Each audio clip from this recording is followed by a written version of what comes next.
ছাত্রদের একটি সুশৃঙ্খল নিয়মতান্ত্রিক আন্দোলনে সরকারি চাকরিতে কোটা সংস্কারের দাবিতে আন্দোলনকারীদের দাবির বেশিরভাগটাই মিলে গেছে হাইকোর্টের দেয়া রায়ের সঙ্গে। সেই রায় আপিল বিভাগে স্থিত অবস্থায় রয়েছে ৭ আগস্ট পর্যন্ত। এর মধ্যে আন্দোলন কেন? মূলত এর জবাব দিতেই শনিবার ঢাকা বিশ্ববিদ্যালয়ের কেন্দ্রীয় লাইব্রেরির সামনে আন্দোলনকারীদের সংবাদ সম্মেলন। সরকার বারবারই দায় এড়ানোর জন্য আদালতকে ব্যবহার করছে, আদালতকে সামনে রেখে শিক্ষার্থীদের সাথে কালক্ষেপণের নাটক করছে। আমরা মনে করি যে 18 সালের পরিপত্রটি নিয়ে কথা বলা সরকারের জন্য বা আমাদের জন্য সাবজুডিস হবে, কিন্তু সামগ্রিক কোটা ব্যবস্থা নিয়ে কথা বলাটা কখনোই সাবজুডিস হবে না। আদালতের এখতিয়ার নিয়ে আদালত থেকে মহামান্য আদালতও সেটি নিয়ে কোনো সুস্পষ্ট বক্তব্য দেয়নি, কিন্তু সরকারের অতি উৎসাহীরা এই আন্দোলনকে কর্ণপাত না করা এবং দাবিগুলোকে দায় এড়ানোর জন্য এই ধরনের বক্তব্য বারবার দিয়ে যাচ্ছে। এবং একটা বিষয় সাংবাদিক ভাইদের দৃষ্টি আকর্ষণ করছি যে আমরা দেখছি বিভিন্ন মিডিয়াতে বা টক শোতেও এখানে এই ধরনের একটি ন্যারেটিভ তৈরি করার চেষ্টা করছে, জিনিসটাকে হেডলাইনে দেওয়া হচ্ছে বা এইভাবে প্রেজেন্ট করার চেষ্টা করছে যে আমরা বিচার প্রক্রিয়া অধীন একটা বিষয়ের বিরুদ্ধে আন্দোলন করছি, যেখানে আমরা আন্দোলনকারীদের জায়গা থেকে বারবার এটি স্পষ্ট করছি। তো সে বিষয়ে সংবাদ কর্মী বা মিডিয়ার কাছে আমাদের আহ্বান থাকবে, আমরা যেই ইস্যুতে দাবি করছি সেই ইস্যুকে আমলে নিয়ে যাতে সকল ধরনের আলোচনার আয়োজন আপনারা করেন। আন্দোলনকারীরা বলছে আদালতের রায়ের বিপক্ষে কথা বলছে না তারা, বরং দাবি জানিয়ে যাচ্ছে সরকারের কাছেই চালিয়ে যাবে ধর্মঘট। শিক্ষকরা যেন এরই মধ্যে আবার ক্লাস এবং পরীক্ষা চালুর পদক্ষেপ না নেন থাকলো সেই আহ্বানও।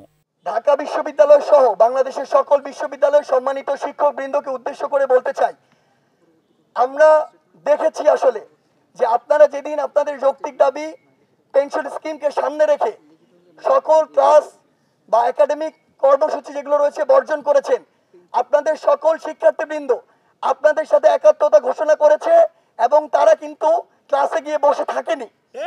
কতদিন চলবে আন্দোলন? স্পষ্ট উত্তর, মুক্তিযোদ্ধাদের সন্তান পর্যন্ত এবং প্রতিবন্ধী ও অন্যান্য নৃগোষ্ঠী মিলে ৫% বেশি কোটা না। সংসদে এই আইন পাশ না হওয়া পর্যন্ত চলবে আন্দোলন। 1 নম্বর কোটা হচ্ছে ক্ষুদ্র নৃগোষ্ঠী কোটা, 2 নম্বর কোটা হচ্ছে প্রতিবন্ধী কোটা, 3 নম্বর কোটা হচ্ছে মুক্তিযোদ্ধাদের সন্তানদের পর্যন্ত কোটা। একটা মিডিয়া মিস ইন্টারপ্রিটেশনের সুযোগ থাকে, হয়তো এটা আমাদের কমিউনিকেশনের ঘাটতির কারণে অনেকে হয়তো ভাবতে পারেন আমরা মুক্তিযুদ্ধ কোটার বিরোধী। আমরা স্পষ্ট করছি, পুনরাবৃত্ত করছি, আমরা রিইনস্টেট করছি, আমরা মুক্তিযুদ্ধ কোটার বিরোধী না।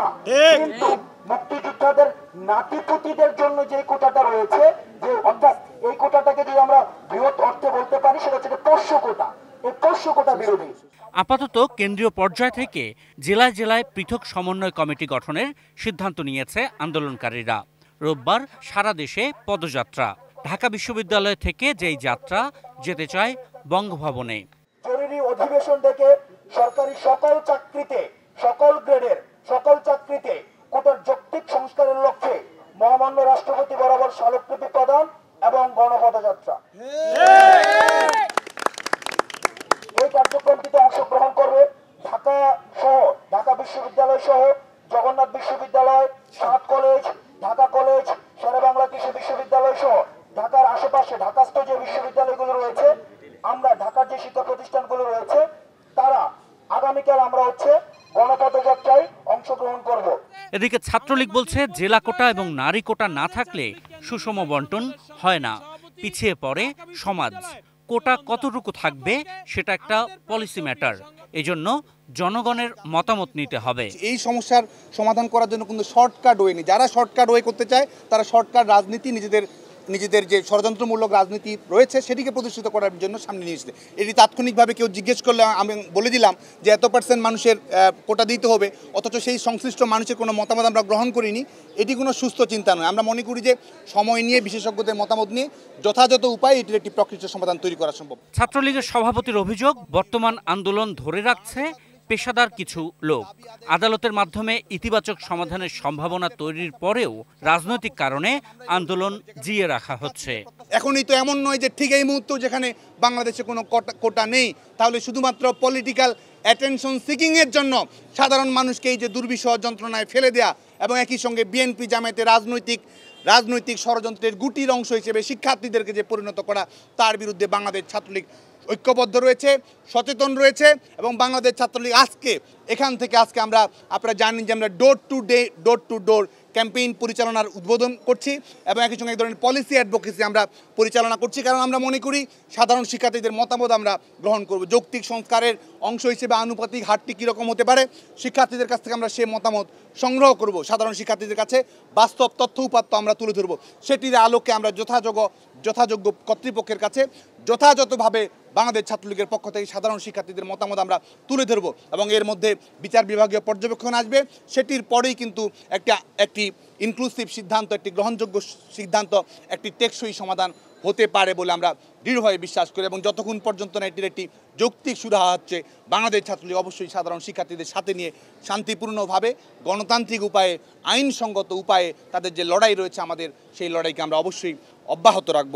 সে কারণে আজকে আপনারা জানেন যে আমাদের বিশ্ববিদ্যালয়গুলোতে আমরা প্রত্যাশা করছি যে অনতিবিলম্বে ক্লাস পরীক্ষা চালু হবে।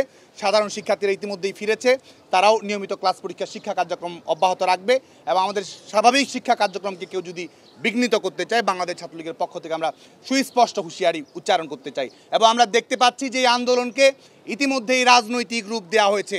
সর্বশেষ দিনের আন্দোলনে ছাত্রদলের ক্যাডার যারা পেট্রোল বোমা এবং বিভিন্ন ধরনের মানুষ খুনের মামলার আসামি, তাদেরকে আমরা আমাদের সর্বশেষ দিনের সমাবেশে তাদেরকে উপস্থিত হতে দেখেছি। আমাদের কাছে অনুভূত হচ্ছে সাধারণ শিক্ষার্থীদের আবেগকে কাজে লাগিয়ে আজকে সন্ত্রাসীদের একটি গেট টুগেদার তৈরি করার একটি পথ আজকে এটির মাধ্যমে তৈরি করা হচ্ছে। আন্দোলনকারীদের যেখানে দায়বদ্ধতা ছিল, একটি ভালো এক্সিট তৈরি করার প্রয়োজন ছিল এবং সাধারণ শিক্ষার্থীদের প্রতি দায়বদ্ধতা ছিল, শিক্ষা প্রতিষ্ঠানের প্রতি দায়বদ্ধতা ছিল, আইনগত শাসনের প্রতি, বিচার বিভাগীয় স্বাধীনতার প্রতি দায়বদ্ধতা ছিল।